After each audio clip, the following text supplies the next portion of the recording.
Hare Krishna everyone, we are continuing to read the Teachings of Lord Kapila, the book by His Divine Grace, Srila A.C. Bhaktivedanta Swami Prabhupada, Chapter 15, Meditation on the Lord's Transcendental Forms. Continuing.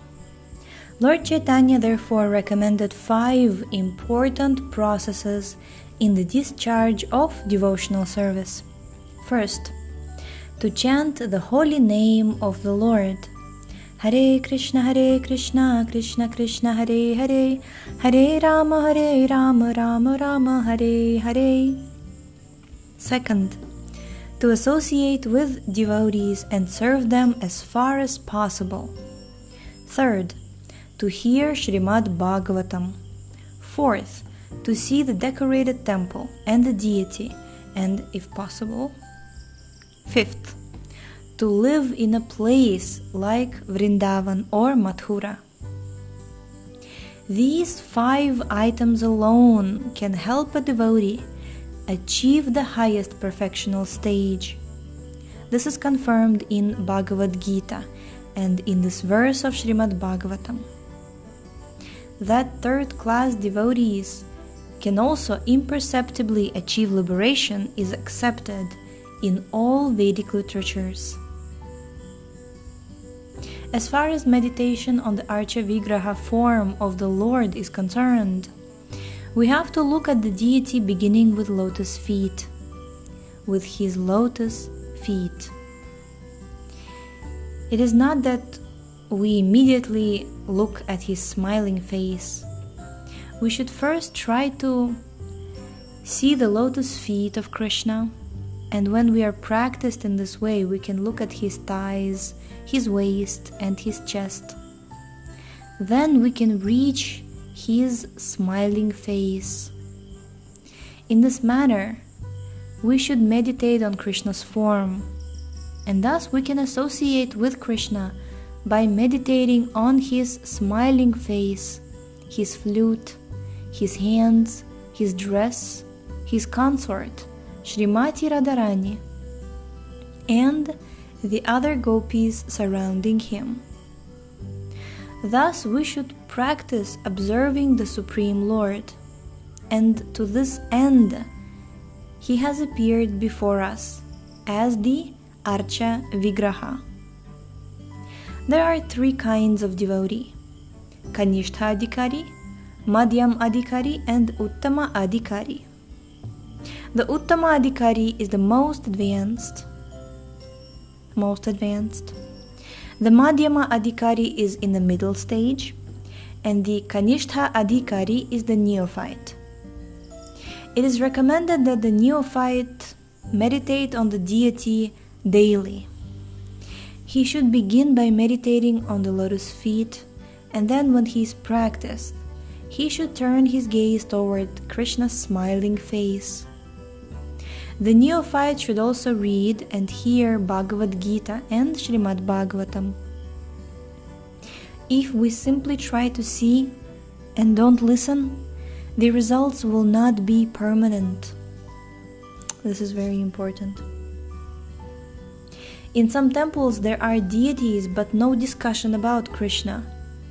People attend for some time, but after a while they lose interest. Thus, there must be 2 activities. The deities must be worshipped, and this is called Pancharatriki Vidhi. There must also be Bhagavata Vidhi, reading Srimad-Bhagavad Gita and Srimad-Bhagavatam. Pancharatriki Vidhi and Bhagavata Vidhi go hand in hand. By practicing in these two processes, the neophyte can gradually attain the intermediate stage. The spiritual master is supposed to be in the most advanced stage, but for preaching purposes he descends to the intermediate stage. The Uttama Adhikari, the most advanced devotee, does not discriminate between devotees and non-devotees. He sees everyone but himself as a devotee. The truly advanced devotee sees that he is not a devotee, but that everyone else is a devotee. The Kanishta Adhikari, the neophyte, simply concentrates on the deity, and that is required in the beginning. Archayame vaharaye pujam ya shradhaye hate natad bhakteshu chanyeshu sabhaktah prakrita smritaha. Quote, a person who is very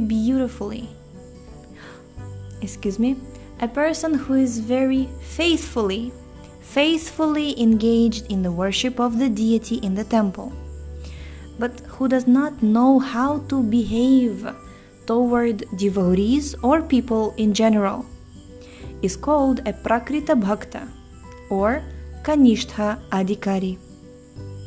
Unquote. Srimad-Bhagavatam 11.2.47.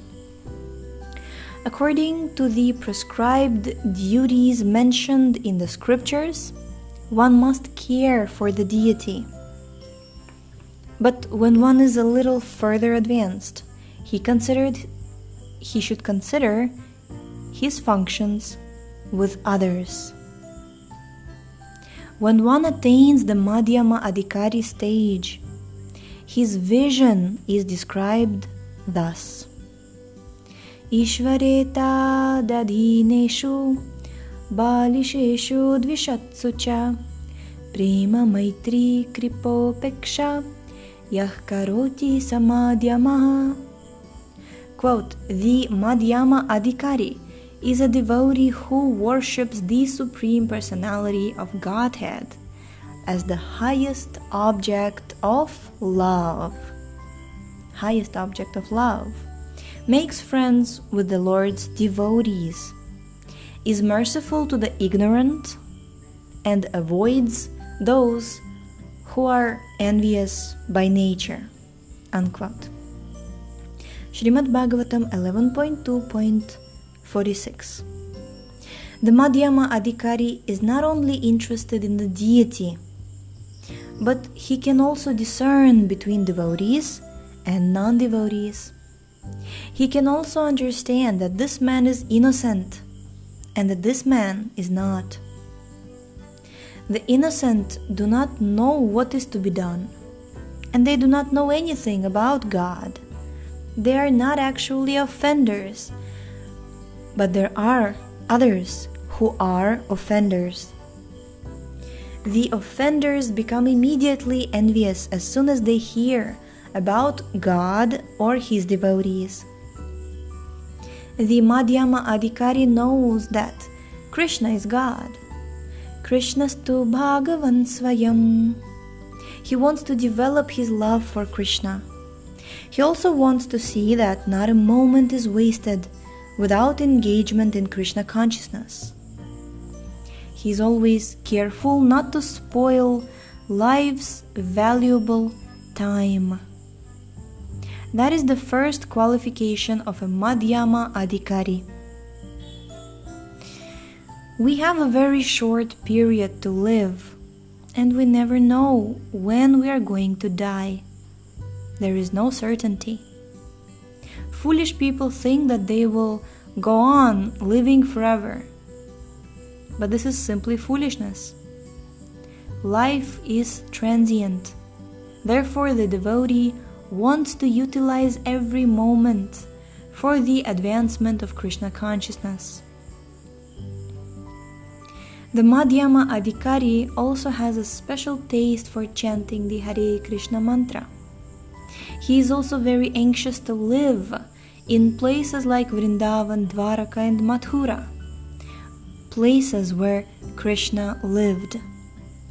Of course, it is a fact that Krishna, being God, has his residence everywhere. He even resides within every atom. Andantarastha paramanu jayantarastham. Nonetheless, he has his special places of residence like Vrindavan, Dwaraka, and Mathura. Therefore, a devotee is anxious to live in those places. Increasing one's love for God is a gradual process, and the first ingredient is faith. Without faith, there is no question of progress in Krishna consciousness. That faith is created after reading Bhagavad Gita carefully and actually understanding it as it is. Unless one reads Bhagavad Gita, there is no question of faith in Krishna. One must have faith in the words of Krishna, particularly when Krishna says, quote, "Abandon all dharmas and surrender to me. I will give you all protection." If we study Bhagavad Gita as a literary treatise and then throw it away, that is not faith. Faith is explained by Krishnadasa Kaviraja Goswami thus. And we shall read about this tomorrow. Thank you so much for tuning in today. The link to this book is in the description. Please check out our website shravanamdiaries.com, and we shall see you tomorrow. Hare Krishna.